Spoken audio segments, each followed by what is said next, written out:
If you find the worst sinner in your community, he dies. This is the responsibility of all Muslims to get the word out and get as many Muslims they can gather for his janazah, because that is your last chance to make dua for your brother. Prophet Muhammad ﷺ took oath of three things from me. Wallahi, the major reason of animosity, frictions, fights among family is that in most cases, exceptions are there, in most cases we fail to fulfill our responsibility towards each other. If I am millionaire, my brother is still living a miserable life. He lives in a rental house. He is struggling for everyday food. And I am the millionaire. I have a big mansion. I have big cars. I have big balances. My kids, they enjoy, Umrah and Hajj every year. Sahaba said, Ya Rasulullah, this was very unusual that you were standing on the qabr of Sa'ad for so long. Prophet said that grave is starting shrinking. Hazrat Ibn Abbas radiyallahu ta'ala anhu says, there should be a reason for talaq. There should be some ongoing issue in the family. If somebody gets emotional and he says talaq to his wife, this talaq has no value. There got to be a reason for talaq. And once you say talaq once, this is only will be counted as one talaq, no matter you say 1,000 times. Because once you say talaq one time, and until and unless that woman finishes her iddah, or you ruju, or you take it back, she is not your wife anymore. You have no right to say talaq to her again. One time you said talaq, she is not your wife. If somebody comes in Fajr Salah and he prays all 5 prayers at that time, do you think his all 5 Salah will be accepted? No. Prophet Muhammad said, Ad-Deenu an-Nasiha. There are 3 basic pillars of Muslim society. Inshallah, if time will allow me, I will touch in all those 3 basic pillars. 3 social needs, pressing issues in the society, and I will share with you some stories. As it is said, picture speaks 1,000 words, but a story conveys volumes, and people will remember that. And inshallah, whatever I will share with you, these are the basic ruh, spirit of Muslim society.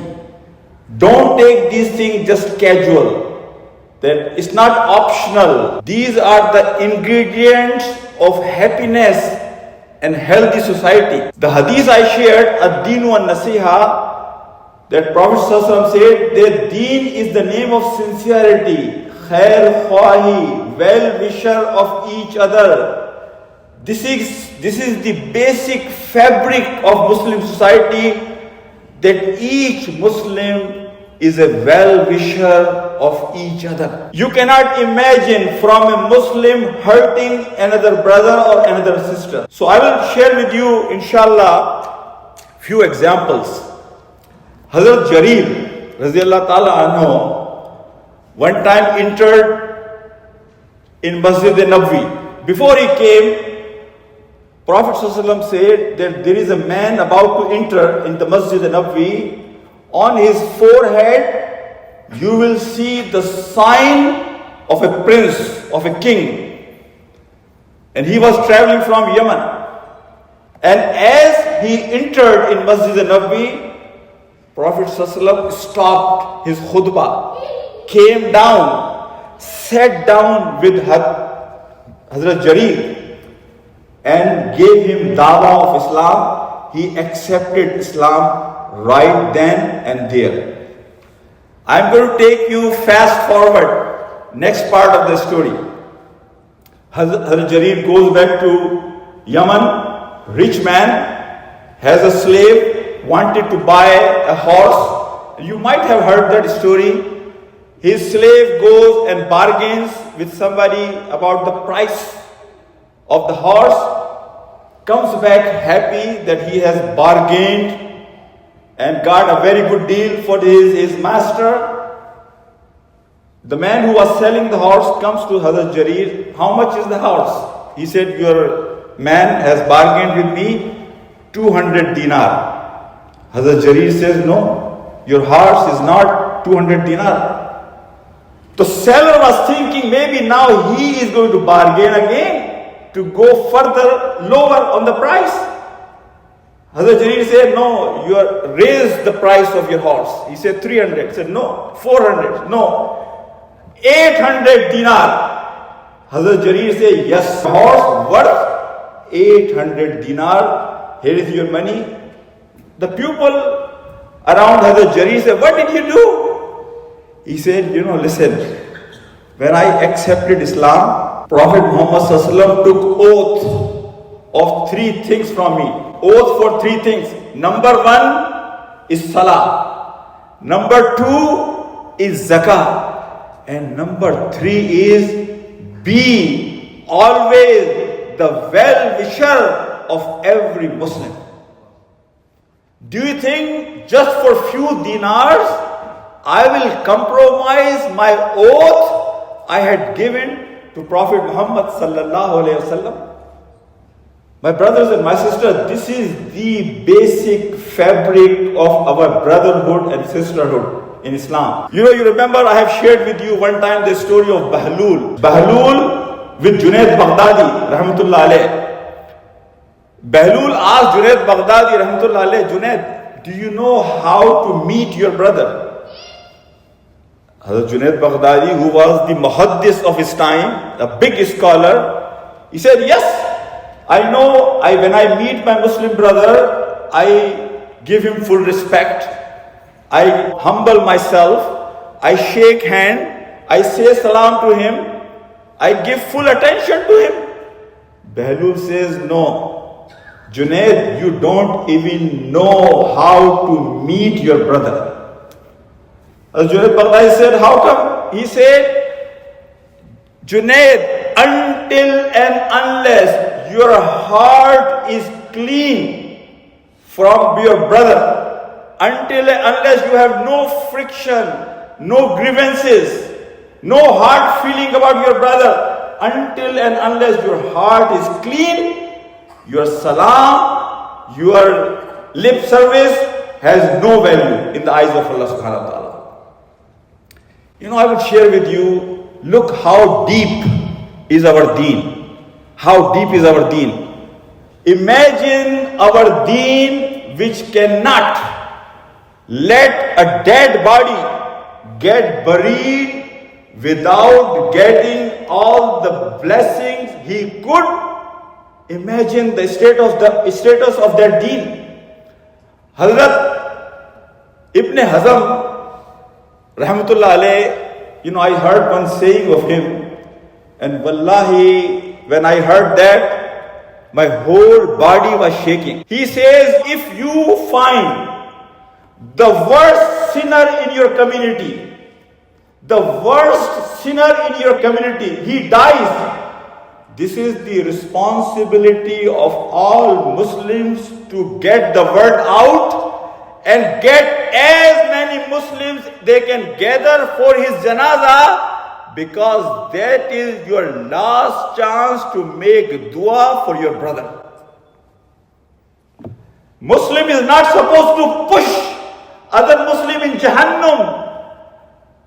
You might have heard that story from Houston. Somebody refused janazah of a person who was from LGBTQ community. If somebody is a murtid, he says that I don't accept what Quran says and what Prophet said, his status is very different. He is murtad.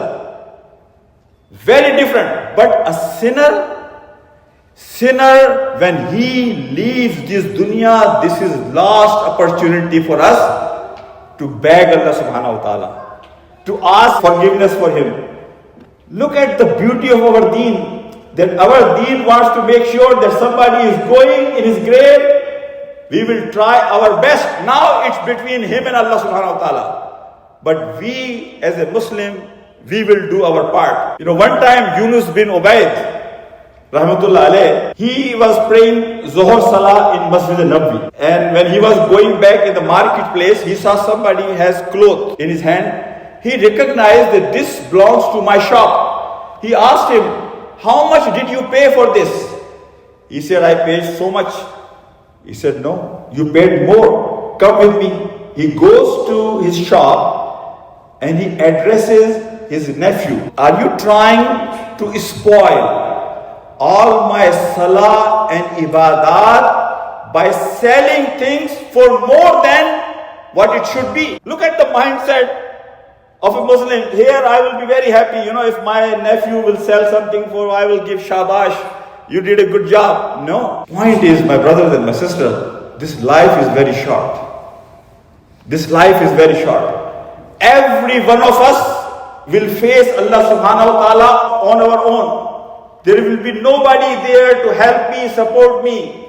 So I will be responsible for my deeds. So I have to make sure that I take care of myself very well. Second point which I want to share with you about our Sharia, that economic system of the society is the backbone of the society. In Islamic society, the economic system is based on sympathy, is based on caring for each other, is based on that we look after each other in the society. One of the major root cause, if you go and ponder on this point, reflect on this point, one of the major root cause of animosity among family members is that we fail to fulfill our responsibility towards each other. If I am millionaire, my brother is still living a miserable life. He lives in a rental house. He is struggling for everyday food. And I am the millionaire. I have a big mansion. I have big cars. I have big balances. My kids, they enjoy, Umrah and Hajj every year. But my sister is living a miserable life. My parents are struggling. My family is struggling. And I am enjoying the life of a king. Wallahi, the major reason of animosity, frictions, fights among family is that in most cases, exceptions are there, in most cases we fail to fulfill our responsibility towards each other. The system of zakat that Prophet Muhammad ﷺ and Qur'an has given us, the main purpose of zakat was to make correction of our mindset towards money, to take away this love of money, that I want to hold on to money no matter what. I'll share with you one example. Hazrat Abi bin Ka'b radiyallahu ta'ala anhu was the zakat collector assigned by Prophet Muhammad sallallahu alaihi wasallam. One day Prophet asked him to go outside Medina and collect zakat. He goes to one Sahabi who has some animals, and he asked that I am here as a collector from Prophet ﷺ and I want to collect zakat from you. He said, okay. He gathered all his animals in front of him and he said, you can just tell me what you want as a zakat. Abi bin Ka'b says that this 1 year animal, this age of 1 year animal, this is your zakat. Look at the mindset of this Sahabi. He said, Abi, this 1 year old camel, what benefit this will provide to any Muslim? This will be of no use. Take something which can benefit to somebody. Hazrat Abi bin Ka'b said, no, I will only allow to take whatever is your responsibility. If you want to give more, I refuse to take. You have to go and talk to Prophet Muhammad sallallahu alaihi wasallam. They both go to Prophet sallallahu alaihi wasallam. And Ubay bin Ka'b says, Ya Rasulullah, he is fighting. His zakat is 1 year old camel. But he is saying, no, take the best camel out of all my animals, because so that can benefit somebody. Prophet sallallahu alaihi wasallam smiled. And he said, if he's saying so, take it. And Prophet raised his hand to make a dua for his Sahabi. People had witnessed. After that, his animals, people failed to count that how many animals he had. Allah gave so much barakah in rizq, people had witnessed after that. And there was another story you might have heard, the contrast of it. That one Sahabi who comes to Prophet ﷺ and says, Ya Rasulullah, make dua for me, that I become rich. And Prophet knew his weakness. Prophet said, no, whatever Allah has given you, you are okay with that. He said, no, Ya Rasulullah, he insisted. And Prophet ﷺ made dua for him. He started becoming rich. He used to come every salah in Masjid Nabawi 5 times a day. When business was increasing, expanding, he moved away from Masjid Nabawi. Now he can only come for Friday prayer. Now business expanded more. He even stopped coming for Friday prayer. And when the collector of zakah goes to him and tells him, now it's time for zakah, so he got angry. Now you are going to charge me penalty on my business? And that collector of zakah reported to Prophet ﷺ that he refused to give zakah. The same person comes to Prophet ﷺ with zakat, and Prophet refused to accept his zakat.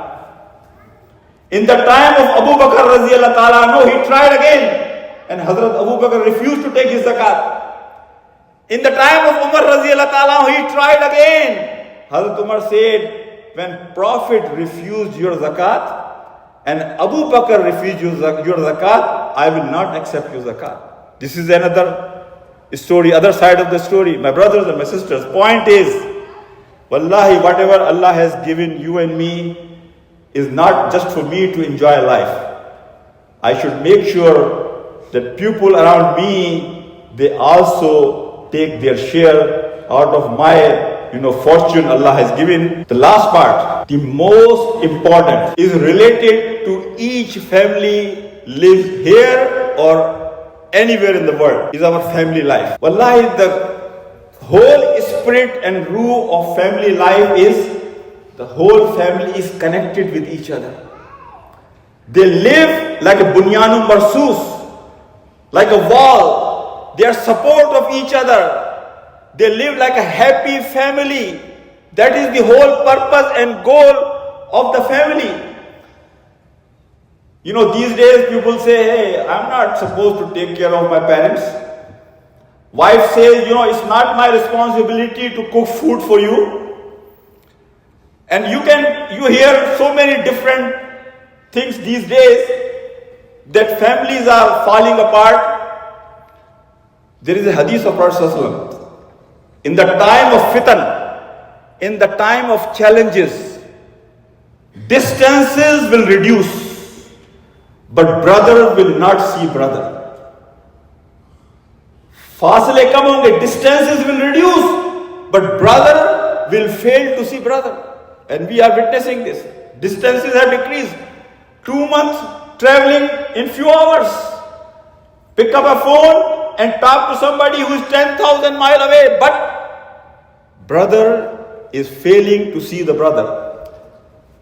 Hazrat Jabir radiallahu ta'ala anhu, it was the time of Battle of Uhud, and Prophet was correcting in the rows of Sahaba to start the battle. His father, Abdullah radiallahu ta'ala anhu, comes to him and he says, Jabir, I have prayed to Allah subhanahu wa ta'ala, accept my shahada in this battle. And my heart is saying, my heart is witnessing that I will be martyred in this battle of Uhud. But one thing which is bothering me is your 8 sisters. I don't want them to feel after I go that they don't have father, they don't have mother. So I don't want them to feel deprived. Promise me. promise me that you will take care of your sisters so they will not feel lonely. I will move the story fast forward. From one Ghazwa, Hazrat Jabir was coming back towards Medina, and he was trying to make his camel run fast. Prophet ﷺ stopped him. He said, "Why are you in so much rush?" He said, "Ya Rasulullah, I got married. So I want to get home, as quick as possible." Prophet ﷺ said, "Jabir, who did you marry? Virgin or widow?" He said, "Ya Rasulullah, I married an old widow." Person say, "How come, Jabir? You are a young man. Why you did not marry a young woman that you should have played with her and she should have played with you?" He said, "Ya Rasulullah." And he shared the whole story of Battle of Uhud. That when my father was departing, he took a promise from me. And Ya Rasulullah, if I had married a young woman, then we both would have engaged and got busy in our life, and my sisters would have been ignored. Prophet ﷺ got so happy from the answer of Jabir radiallahu ta'ala anhu. Prophet says that, "Jabir, you did the right thing." And witnesses say, Prophet raised his hand to pray for Jabir radiallahu ta'ala anhu for his maghfirah and barakah 27 times. 27 times he prayed for Jabir radiallahu ta'ala anhu because of his sacrifice for the family. Family is a name of sacrifice. Family is a name of compromise. Family is a name we provide space to each other. Family is a name that we move together. Family is not a name of solo flight. Family is not just about me. Family is about we all together. We move forward. My brothers and my sisters, I will share with you another point here. Somebody wrote to Maulana Maududi rahmatullah alayh that, "Maulana, there is no i'tidal, middle path about the rights of women in Islam." And who is writing this letter?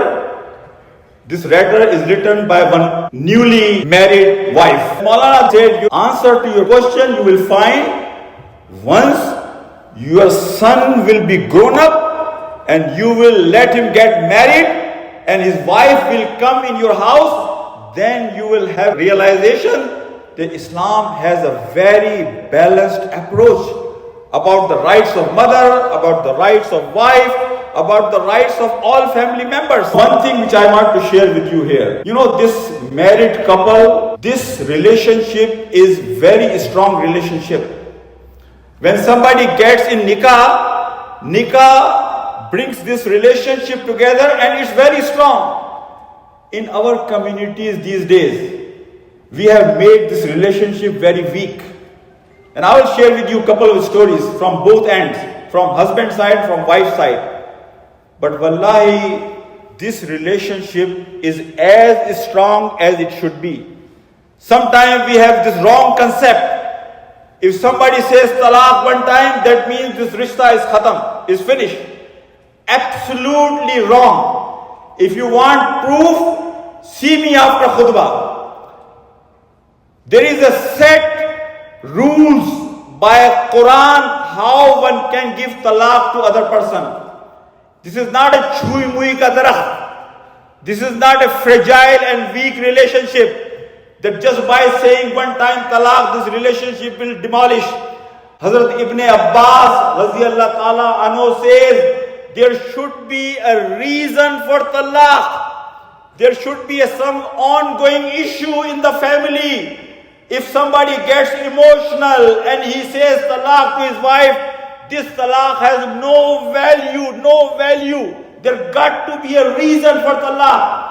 And once you say talaq once, this is only will be counted as one talaq, no matter you say 1,000 times. Because once you say talaq one time, and until and unless that woman finishes her iddah, or you ruju, or you take it back, she is not your wife anymore. You have no right to say talaq to her again. One time you said talaq, she is not your wife. If somebody comes in Fajr Salah and he prays all 5 prayers at that time, do you think his all 5 Salah will be accepted? No. Because it's only time for one Salah Fajr. There is no time to pray other Salah. Same way, Quran, according to Quran, when you say one talaq, woman, there are prerequisites. There are prerequisites of that. The reason I mentioned this, these days, it has become a joke. Saying talaq is not a joke, it's a serious thing. But this relationship does not fall apart by doing a little thing. And then I have seen families. Our job is how to keep families together. Islam is not to, break families, is to make families. One time Hussain came to Prophet ﷺ, one Sahabiya, and Prophet said, "Are you married?" She said, "Yes, Ya Rasulullah." "How do you take care of your husband?" "I respect him. I take full care of him." Prophet said, "Your husband is not just a husband. He is a Jannah or Jahannam for you. He is a Jannah or Jahannam for you. So if you will take care of him, you will qualify for Jannah. But if you will fail to take care of him, you will go in Jahannam." Hazrat Sa'ad bin Mu'az, he is a Sahabi who was the tribe leader of Aus. He is the Sahabi Radiyallahu Ta'ala anhu who got injured in Battle of Ahzab. He is the Sahabi on his death. Prophet ﷺ said, when Sa'ad died, Arsh of Allah subhanahu wa ta'ala shaked. He is the Sahabi about whom Prophet ﷺ said 70,000 angels were present in his janazah. Prophet ﷺ buried Hazrat Sa'ad bin Mu'az. And after burying him, Prophet ﷺ stayed on his qabr longer than he stayed in the qabr of any Sahabi. He was making dua for istighfar for Sa'ad bin Mu'az. Who is Sa'ad bin Mu'az? 70,000 angels were attending his janazah. Arsh of Allah subhanahu wa ta'ala shook because of his death. Sahaba said, "Ya Rasulullah, this was very unusual that you were standing on the qabr of Sa'ad for so long." Prophet said that grave is starting shrinking on Sa'ad because of my prayer. That shrinkage stopped. Grave got widened on Sa'ad again. Sahaba said, "Ya Rasulullah, you said 70,000 Sahaba in the janazah. You said Allah's arsh shook. How come the grave was getting tighter on Sa'ad?" Listen, my brothers and my sisters. Prophet said, Sa'ad was very righteous man, all good deeds, but he was very rough with his wife. When he used to go in the house, he always like a lion, because he was the leader of the Aus tribe. So he was very rough with his wife. The tongue he used for his wife was very rough. From this story, I can tell you one thing, brother. If you harm somebody, doesn't matter if you are Saad or you are Bilal or you are anybody, your harm will not go unchecked. There is a system of Allah subhanahu wa ta'ala. There is a sunnah. There is a system of Allah subhanahu wa ta'ala. You have to pay for it before you can move on to the next level.